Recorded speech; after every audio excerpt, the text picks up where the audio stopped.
काही जे विषय होते त्या संदर्भातले म्हणजे टाउन प्लॅनिंग असेल किंवा वाहतूक कोंडी असेल या संदर्भात भेट घेतली असं त्यांनी स्पष्ट केलेलं आहे. तुम्हाला काय वाटतं नेमकं या भेटीमागचं काय कारण असावं? आणखीन काही चर्चा कारण की एवढ्या सकाळ सकाळी राज ठाकरे मुख्यमंत्र्यांना भेटायला जातात.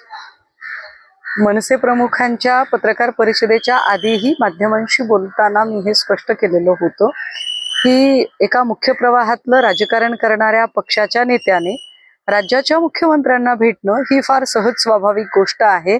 सत्ताधारी पक्षाचे किंवा विरोधी पक्षाचे कोणीही नेते मुख्यमंत्र्यांना भेटू शकतात. त्याचा लगेच काही अन्वयार्थ लावायचे काही कारण नाही. हे पत्रकार परिषदेच्याही आधी मी म्हटलं होतं. आता पत्रकार परिषदेनंतर ते चित्र अधिक स्पष्ट झालेलं आहे आणि या निमित्ताने मनसे प्रमुखांनी जे प्रश्न उपस्थित केले ते फार गंभीर आहेत. कारण आज घडीला जी अवस्था मुंबईची झालेली आहे, म्हणजे बेस्टच्या विजयाबद्दल बोलणारे जे लोक आहेत त्यांनी बेस्ट पाण्यात अक्षरशः काल बेस्ट बसेस बुडलेल्या आहेत.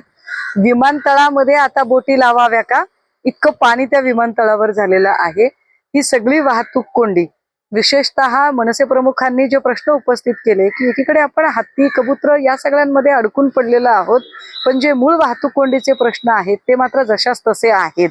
मला वाटतं या निमित्ताने त्यांनी नगर विकास खात्याला जे शालजोडीत सांगितलेलं आहे ते फार महत्वाचं आहे की नगर विकास खात्याने जरा तज्ञांचे सल्ले घेऊन काम करणं गरजेचं आहे.